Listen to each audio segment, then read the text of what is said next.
On the morning of April 15, 2026, something happened on live television that stopped tens of thousands of people mid-scroll, mid-breakfast, mid-conversation.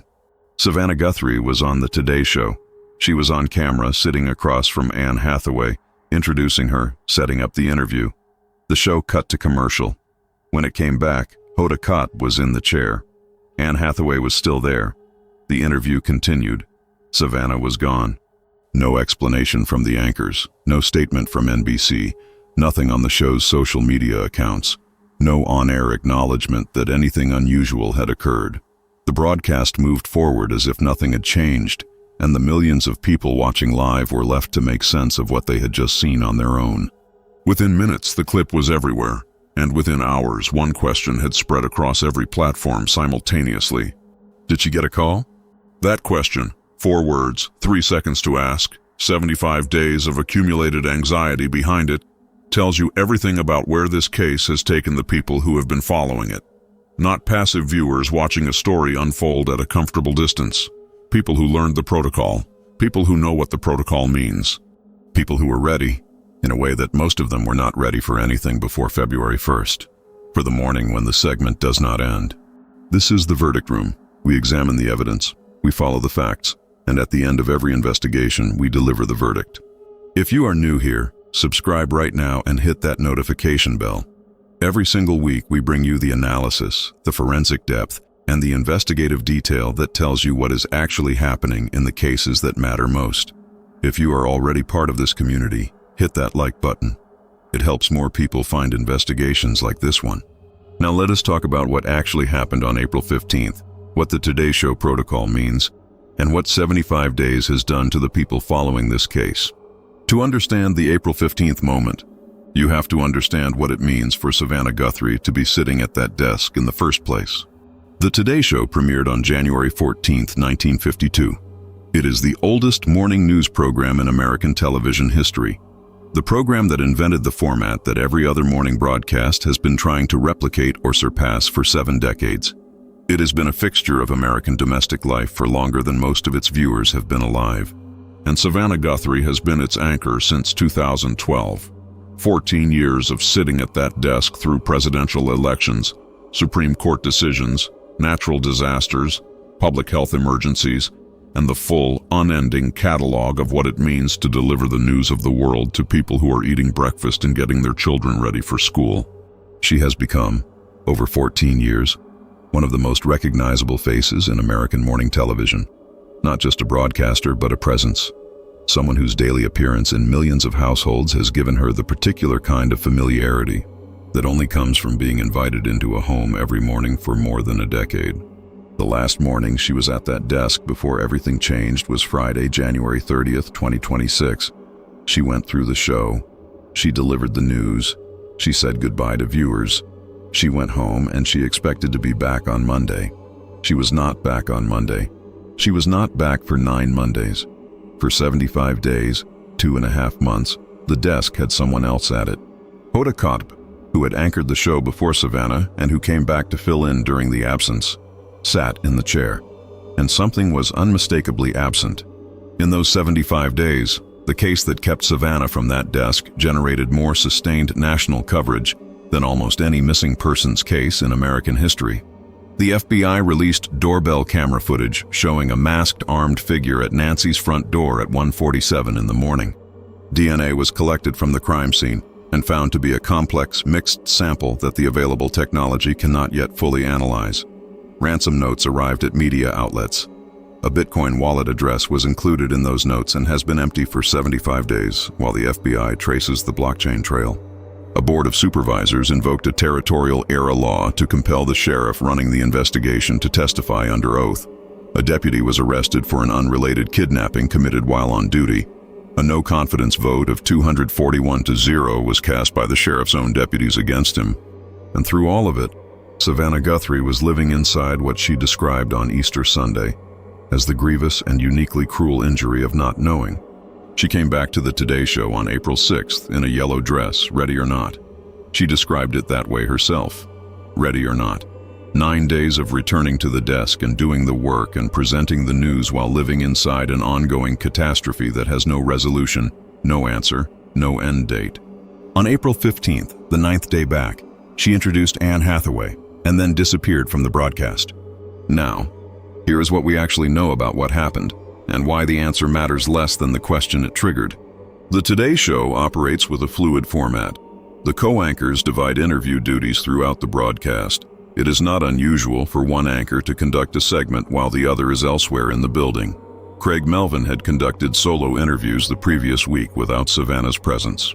The division of interview duties is standard practice in morning television, not exceptional. Several viewers who watched the full broadcast made exactly this point. Savannah was not absent for the entire show, only for the Anne Hathaway segment. She returned briefly at the very end of the broadcast before sign-off. Others reported that in the YouTube version of the broadcast, the footage of Savannah with Hathaway before the commercial break did not appear at all. The streaming version went directly to Hoda conducting the interview without showing Savannah's introduction, creating a discrepancy between what live viewers saw and what later viewers found on the platform. Plausible explanations exist for this discrepancy. Live broadcasts regularly include teasers and introductions that are edited before content is published to streaming platforms.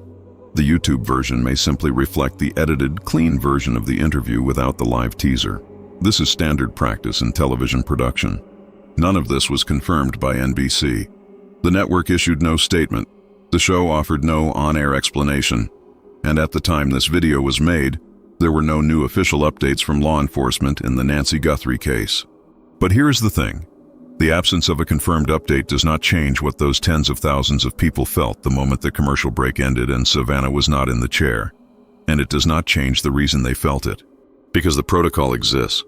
A source told the Daily Mail that NBC executives have a specific procedure for communicating breaking news about Nancy to Savannah while she is on air. A code phrase. If one of the producers tells her she is needed off set, those specific words, Savannah understands immediately that there is a development in her mother's case. Not a scheduling matter. Not a production note. A development. The source described it directly. They would pull her immediately, mid-segment if necessary. She knows, if one of the producers tells her she is needed off set, that there is news about her mother. She would be taken into an office and told at the same time that another anchor would report it as a breaking story. Simultaneously, Savannah goes off set, another anchor reports to the public, and the country finds out at the same moment as the daughter. This protocol exists because NBC has thought through exactly what that moment looks like. An anchor who has been back on television for 9 days after 75 days away. Whose mother is still missing? Who walks into that studio every morning knowing that the producers have a phrase ready, that if she hears it, the world will change in the next few minutes, that she will hear it in a commercial break and go off camera and go into an office and be told something that cannot be untold. That is the context in which April 15th has to be understood, not just as a format decision about which anchor covers which segment, as a moment that looked to every person following this case for 75 days, exactly like the protocol being activated, like someone walking up to her during the break and saying the phrase, like the moment that has been prepared for and rehearsed and dreaded and held at the edge of awareness every single morning for 2.5 months, finally arriving in a commercial break on a Tuesday in April. It was not that moment, at least not publicly, at least not as confirmed at the time this video was made. She came back at the end of the show. The case had no new official updates, but the fact that it looked like that moment, the fact that the response was immediate, widespread, visceral, and specific, not generic concern, but the specific 4-word question that millions of people asked simultaneously, is a measure of something that deserves serious attention. Something about what 75 days of this investigation has done to the people following it. They are not passive observers. They know the protocol. They know what it means. They were ready. That readiness is its own kind of evidence. Evidence about how this case has embedded itself in the national consciousness in a way that almost no missing persons case has before it. The combination of who Savannah is, who Nancy is, the scale of the federal investigation, the specific public engagement strategy the FBI used when releasing footage and physical descriptions, and the sustained daily coverage across every platform have produced something unusual. A public that is not waiting for the story to end, but living inside it alongside the people it happened to. That public was holding its breath on April 15th, And when Savannah came back at the end of the show, the breath was released. For one more day. Let me expand on what the protocol itself tells us about the psychological reality of Savannah's return to that desk. Because the existence of the protocol is itself a piece of information about how NBC, Savannah, and the people around her have been navigating the 75 days since February 1st. Someone at NBC sat down and thought through what the moment of news would look like. They thought about the mechanics, where Savannah would be when she found out, who would tell her, what the broadcast would do in the same instant. They planned for multiple scenarios, news breaking while she is between segments, news breaking while she is live on camera, news breaking while she is offset. They created a phrase, a code, something that could be communicated in 4 words or fewer without the audience understanding what was being communicated, that would allow Savannah to leave the set in a way that the show could acknowledge and manage. That planning took time. It involved Savannah. She knows what the phrase means. She has known since she came back to the desk on April 6th that every time she hears those words, her world may be about to change. Every morning she walks onto that set. She is walking onto a set where the people around her have a phrase ready, a plan ready, a replacement anchor ready. Most people who have never been in that situation cannot fully imagine what that feels like as a daily reality. Sitting down at a desk where you present the news to millions of people, knowing that at any moment in any segment, a producer might appear at the edge of your peripheral vision with a specific look that means the phrase is coming. What Savannah described on Easter Sunday, the grievous and uniquely cruel injury of not knowing, is a description of exactly this, not just the uncertainty about her mother's fate, the specific experience of living and working in a state of perpetual readiness for news that may or may not come, that may be delivered in the middle of introducing an actress for a morning television interview, that will be received and processed and acted upon while the broadcast continues around her. She came back ready or not. She goes to work every morning in yellow, and every person following this case who watches the Today Show has been watching with the same specific awareness that Savannah herself carries, that any segment could be the one that changes. April 15th looked like that moment. It was not. The investigation has no new official public updates. Savannah came back at the end of the show. The day continued, but the collective breath that was held and then released tells you exactly what 75 days of following this case does to the people living inside it alongside the family. Now let us move to the investigative picture, because alongside the Today Show moment, this week produced a behavioral analysis of the man on the doorbell camera that deserves serious attention. Dr. Gary Brucato, a forensic researcher who appeared on Brian Enton Investigates, brought a specific observation that most public commentary has not addressed: the behavioral profile of the masked figure in the doorbell camera footage, the suspect at the center of this investigation since the FBI released the footage in February. His central observation: the person at the camera was too composed, not nervous, not hurried, not displaying the physiological signs of acute stress that most people, even people with criminal experience, demonstrate when committing a violent act against another person in their own home. This matters because composure under those conditions is not the default. When human beings commit acts of violence, the sympathetic nervous system activates involuntarily. Heart rate elevates, breathing accelerates, fine motor control degrades slightly, movements become less precise. Police officers who have been involved in high-stress incidents describe tunnel vision, auditory exclusion, distorted time perception. These are not character weaknesses. They are the biological response to what the nervous system categorizes as a profound transgression or mortal threat. The man on Nancy Guthrie's doorbell camera did not display these signs. He moved deliberately. He manipulated the camera without apparent urgency or hesitation. He covered the lens with vegetation from a nearby flower pot. A precise planned action requiring the kind of fine motor control that significant stress activation would compromise. He appeared to be conducting a task rather than committing a crime. Dr. Brucato identified 2 possible explanations for this composure. The first is habituation.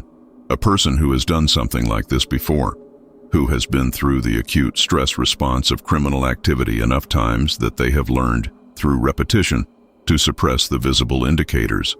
Professional criminals who operate in environments of regular violence do develop this capacity. The stress response does not disappear, but the behavioral expression of it can be managed through experience. The second explanation is psychological distance. A person who has constructed a sufficiently coherent internal story about what they are doing that the act does not register as the transgression it is. Someone whose moral framework, whose justification, whose narrative architecture is strong enough that the nervous system does not categorize the behavior as something that warrants a stress response. Someone who is not carrying the psychological weight of what they are doing because they have placed that weight somewhere else. In a belief system, in a justification, in a framework that makes what they are doing legible as something other than a crime against another human being. These two explanations are not mutually exclusive. They may both be true simultaneously for the person on that camera. Brucato then placed this observation in the context of the most consistently replicated statistic in the study of violent crime against women. Between 76 and 92% of women who are killed or violently victimized know their perpetrators in some way. This is not a fringe finding. It is the consistent result of decades of research across multiple methodologies and data sets. The overwhelming majority of violent crime against women is perpetrated by someone within the victim's world. Someone who knew them, had access to them, understood their routines, had been in their space. If Nancy Guthrie was taken by someone in that 76 to 92% category, and Brucato believes, based on the operational evidence that she was, then the person on that doorbell camera, or the person who sent that person, had knowledge of Nancy's life that strangers do not have. The layout of the back patio, the placement of the flower pots that were used to prop open the back doors, the timing of her return from dinner, the location and type of cameras on the property, the specific geography of a home that had been visited before or studied before or described in detail by someone with legitimate access. That access is itself a lead. Every person who had been in Nancy's home in the months before February 1st, 2026, every person who had been on her property, every person who knew her daily routine well enough to know that she would be home alone in the early hours of a Sunday morning without her medication. That list is finite. The FBI has been working through it since February. But Brucato went further than the access question. He argued for a specific two-person structure to this crime. The person on the doorbell camera, the executor, the person who was physically present at Nancy's door, is not, in his assessment, the person who designed and directed the operation.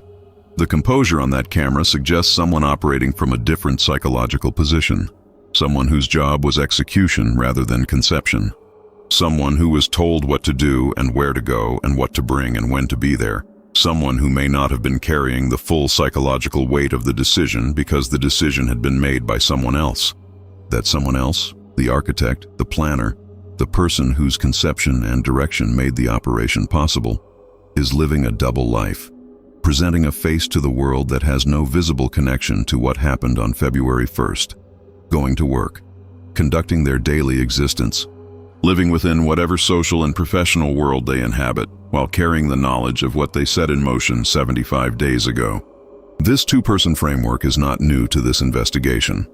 Former FBI Special Agent Jennifer Coffindaffer has said consistently throughout this case that operations of this complexity typically require multiple participants.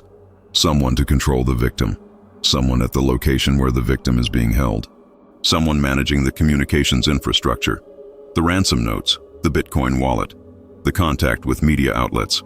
These functions are operationally difficult to execute as a single individual while simultaneously managing the physical aspects of the operation. The complexity of what happened, the surveillance that almost certainly preceded the abduction, the Bitcoin wallet setup, the ransom notes sent to multiple media outlets, the physical presence at the house, the management of whatever happened after Nancy left her home, points toward coordination rather than solo action. What Brucato adds to this framework is the specific behavioral signal from the doorbell camera that separates the two roles analytically.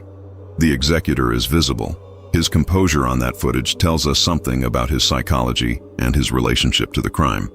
The architect is invisible. Their face has not appeared in any of the footage released publicly. They are living their double life, watching the investigation unfold from wherever they are, calculating the distance between the blockchain trail and themselves, watching whether the DNA technology develops on a timeline they need to worry about. Former FBI Special Agent Jennifer Coffindaffer has also raised the question of scripture in the ransom communications. The possibility that the real notes, the notes investigators believe came from the actual perpetrators rather than from opportunistic fraud, contain scripture references or religious framing. She described it as a specific psychological signature.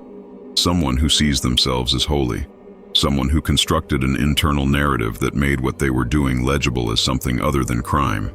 If the architect wrote those communications, and it is the architect, not the executor, who would have structured the communications infrastructure, then the scripture came from the architect's psychology. A person who deployed religious framing in their criminal communications has told investigators something specific about their internal world. The specific scripture citations, the specific moral framing, the specific way that religious concepts are used. These are things that can be matched against a real person's documented patterns of belief and communication. They are not anonymous. They are specific. The FBI has had those documents since the first week of February. The Behavioral Sciences Division has been analyzing the linguistic and psychological profile of the author since they arrived. Whatever the scripture reveals about the architect's specific psychology, it has been part of the investigative picture for 75 days. And when the blockchain trail reaches a name, when the DNA technology produces a profile that can be run through genealogy databases, when the tip line produces the call from someone who knows what they know, that psychological profile will be the lens through which all the other pieces are assembled and confirmed. The accountability dimension of this investigation has a specific historical weight that is worth examining directly. Because the April 21st hearing is not just about Sheriff Nanos personally, it is about whether the institutional failures of the first 33 days of this investigation will be examined formally, under oath, with the full weight of the legal record attached to whatever is said. Investigative failures in missing persons cases have a particular relationship to outcomes that is well documented in the forensic literature. The first 72 hours of a missing persons investigation are the period when the most recoverable evidence exists, when witness memories are freshest, when biological trace evidence is most intact, when surveillance footage retention periods have not yet expired. The decisions made in those first 3 days establish the evidentiary foundation on which everything that follows is built. When those decisions are made under incorrect assumptions, when investigators approach a scene as a wellness check rather than a crime scene, when personnel without relevant experience are assigned to lead, when the physical evidence of the scene is not preserved to the standard that subsequent forensic analysis requires. The cost of those decisions is not just procedural, it is evidentiary. Evidence that existed in those first hours and was not collected does not exist later. Footage that was not requested within the retention window is gone. Biological material that was not preserved according to chain of custody standards cannot be used in prosecution. Former FBI Special Agent Jennifer Coffindaffer has assessed, based on the totality of the evidence and the timeline, that Nancy Guthrie may not have survived. If that assessment is correct, and it represents the considered professional judgment of someone with decades of experience in cases of this type, then the failures of the first 33 days carry a weight that extends beyond investigative missteps. They become part of the causal chain of the outcome. The April 21st hearing is the formal mechanism through which that causal chain will begin to be examined publicly. Whatever Nanos says under oath will be on the record. The documented discrepancies between his resume and the official El Paso records will be on the record. The sequence of investigative decisions in the first 33 days will be on the record. And that record will be available to everyone who eventually reviews how this case was handled. Prosecutors building a case, defense attorneys testing the evidentiary chain, family members seeking to understand what happened, historians of criminal investigation examining what this case reveals about how the American justice system responds when the victim's daughter is one of the most recognizable faces on morning television and the investigative failures are documented in real time by national media. The accountability is structural. It is coming. And whatever it produces, it will be part of this case's permanent record alongside the blockchain trail and the DNA in the laboratory and the scripture in the notes. The executor is on camera. The architect is invisible. The investigation is closing in from multiple directions. And the person who designed this crime is running out of places to hide that do not show up in a permanent record somewhere. Now, the accountability dimension of this investigation is approaching a formal public moment that deserves attention. The Pima County Board of Supervisors, invoking a territorial era law, gave Sheriff Chris Nanos 10 business days on April 7th to respond under oath to 4 specific questions about his employment history, his disciplinary record, his cooperation with federal immigration authorities, and his department's budget overruns. The deadline is April 21st. The board's next scheduled meeting falls on the same day. Supervisor Matt Hines has been explicit about what happens if the response is not substantive. The board would be within its legal rights to vacate the office and remove Nanos, not pass a resolution of no confidence, remove him, declare the office vacant, appoint an interim sheriff. This outcome is not certain. Responding to the questions, even with incomplete or contradictory answers, may satisfy the technical requirement of the statute in ways that make removal procedurally complex. The mechanism requires refusal, not inadequate answers, as the trigger. The county's outside counsel is working through exactly this question. But the hearing itself is significant regardless of what the removal process produces. Whatever Nanos says under oath on April 21st will be part of the permanent public record of this investigation. If he makes statements that are inconsistent with the documented record, the 8 suspensions, the resignation in lieu of termination from El Paso, the investigative decisions made in the first 33 days, those inconsistencies will be on the record, available to prosecutors, to defense attorneys, to investigators, to journalists, to anyone who reviews this case for as long as this case exists. The failures of the early investigation carry additional weight in the context of what former FBI agents have assessed about Nancy's current status. The search and rescue assumption in the first critical hours. The assignment of a detective who had never worked a homicide case. The crime scene that was not preserved according to the standards that forensic experts later publicly criticized. The 33 days before a task force was formally established. These are not just investigative missteps to be evaluated on their own terms. They are potential contributing factors to an outcome. The accountability is coming, 5 days as of this video. And somewhere in the present, while the hearing is being prepared and the blockchain is being traced, and the DNA is in a laboratory, and the scripture in the notes describes a specific psychology, the architect of this crime is living their double life, going to their job, conducting their daily existence, watching the coverage, calculating. They have been calculating for 75 days whether the FBI is close, whether the blockchain trail has reached them, whether the DNA technology develops on a timeline they need to worry about, whether the tips pouring into the line since February include one from someone who was in a position to know what they know. Here is what the architect needs to understand. The blockchain does not calculate. It does not cooperate or refuse. It is a permanent public ledger, and it records everything that has ever touched the wallet they created. The FBI follows that trail not through human intelligence alone, but through mathematics. The immutable record of every transaction, every interaction, every moment of contact between that wallet and the cryptocurrency ecosystem. There is no statute of limitations on blockchain data. There is no decay. The record from February 1st, 2026 will be as legible in 5 years as it is today. The DNA is in a laboratory. The technology to separate a complex mixed whole genome sequence sample does not yet exist in deployable commercial form. But C.C. Moore of Parabon Nanolabs has said publicly that a company has accelerated its development timeline specifically because of cases like this one.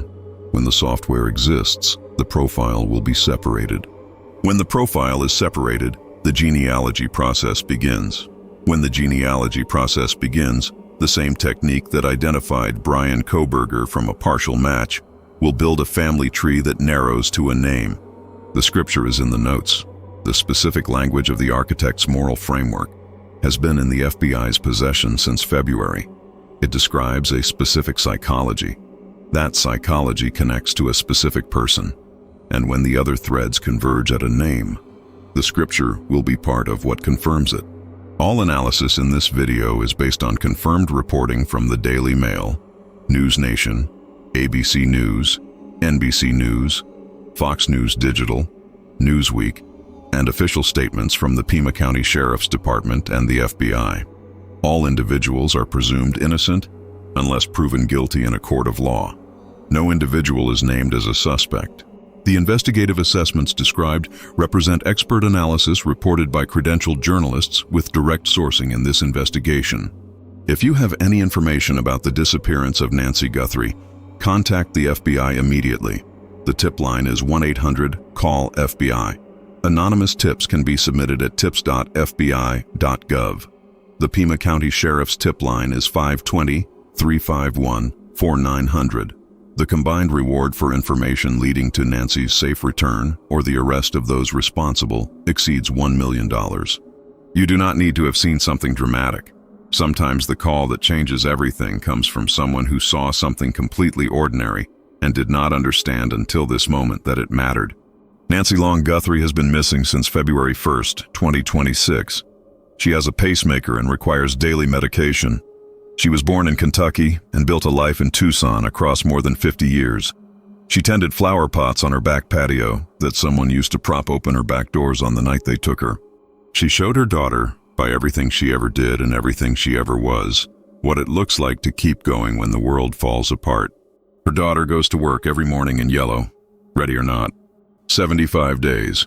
Savannah came back at the end of the show. The case had no new official updates. The breath that was held was released for one more day. If this investigation moved you, if this kind of serious, evidence-based documentary analysis is what you come here for, subscribe to The Verdict Room right now and hit that notification bell. Every week, we examine the evidence, follow the facts, and deliver the verdict. Drop your thoughts in the comments below. Do you think the two-person structure, the executor and the architect, explains what the doorbell camera footage shows? What does the scripture theory tell you about who the architect might be? This is The Verdict Room. She came back at the end of the show. We are still here. The evidence has spoken. If the architect constructed an internal narrative that made this crime legible to themselves as something other than what it is, if the scripture in the communications reflects a genuine belief system rather than performative framing, then that belief system is findable, not just in religious affiliation but in the pattern of how someone talks, writes, and reasons about morality and justice. The specific scripture citations are not random. The specific framing is not generic. It reflects a particular tradition, a particular interpretive approach, a particular moral vocabulary. People who apply religious frameworks to justify harm leave traces of that framework in their social interactions, their written communications, their documented history of how they process conflict and grievance. A person who believes they are acting with divine authority or moral justification does not typically hide that belief entirely. It surfaces in the way they describe enemies, in the way they explain their own actions, in the specific language they use when they feel wronged or when they believe justice is being served. Former FBI behavioral scientists who have studied ideologically motivated crime describe this pattern as moral disengagement. The perpetrator does not believe they are a bad person doing a bad thing. They believe they are a person with a legitimate grievance or a righteous cause doing what needs to be done. That belief structure leaves fingerprints everywhere in the documented record of a person's life. In texts, in emails, in social media, in conversations that people around them remember. The FBI has the notes. They have the linguistic pattern. They have the moral vocabulary of the architect.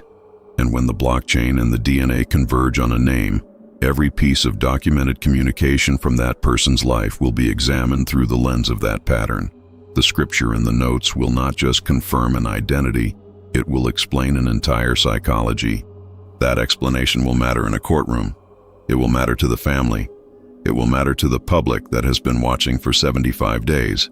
Because understanding why someone did this, what they told themselves, what framework they built to make it possible, is part of the full account of what happened to Nancy Guthrie. She deserves that account to be complete. The executor is on camera, the architect is in the notes. The investigation is building toward the moment when both faces are known. 75 days, one more morning in yellow, ready or not. There is a final observation about the April 15th moment that deserves to be made directly before we close. Because the question that spread across every platform, did she get a call, is not just evidence of public anxiety about this case. It is evidence of something specific about how millions of people have been processing what they are watching. For 75 days, the people following this investigation have been doing something that television audiences rarely do. They have been tracking the evidence in real time. They know what the protocol means. They know what it would look like if the protocol were activated. They have been watching Savannah on the Today Show not just as viewers watch an anchor, but as people watch someone they understand is living inside a situation they are also, in a smaller and more removed way, inhabiting alongside her. That collective attention, the millions of people who immediately understood on April 15th that an anchor disappearing during a commercial break on a show where a protocol exists is not an ordinary production decision, is itself a development in this investigation. Not in the forensic sense, but in the sense that cases require sustained public engagement to remain solvable. The tip line is still open because people are still paying attention. The construction canvas is still producing names because people in the Catalina foothills are still responding to investigative requests. The reward is still meaningful because people still believe the information exists and can be found. The 75 days have not produced an arrest, but they have produced something that is not nothing. A public that is ready, a public that is watching, a public that held its breath on April 15th and released it when Savannah came back at the end of the show. And that will hold its breath again, next week or next month or whenever a segment begins and an anchor disappears in a commercial break and the country wonders simultaneously whether this is the day the case breaks open. That readiness is the sustained human pressure that keeps cases alive when the forensic science is in a laboratory waiting for technology that does not yet exist. It is the reason the tip line still matters, the reason the reward still matters, the reason the construction canvas is still producing names. And it is the reason that when the answer finally comes, when the blockchain trail reaches a name, when the DNA separates into a profile that leads through a family tree to a specific person, when someone on those job site rosters makes the call, the country will know about it within minutes. Ready or not, she deserves to be found. The evidence is building, the investigation is active, and the day this case breaks open, tens of millions of people will be ready for it. Because they have been ready in the particular way this case has made them ready, since the first morning Savannah went back to work in yellow. One last thought. The Today Show has been on the air since 1952. It has covered every major event of the last 7 decades. And in 75 years of morning television, no anchor has ever sat at that desk while their mother was missing and a federal investigation with hundreds of agents was working to find her. No protocol like the one NBC created has ever existed before in the history of morning television. The fact that it exists, that NBC had to create it, had to think through what the moment would look like, had to give it a phrase and a plan and a replacement anchor on standby, tells you what kind of case this is, what kind of situation this is, what kind of weight this woman is carrying every morning she walks onto that set. She came back ready or not, she is still there, and the investigation is still moving. Nancy Guthrie deserves to come home. This is the verdict room. The evidence is spoken. We will be here when it is.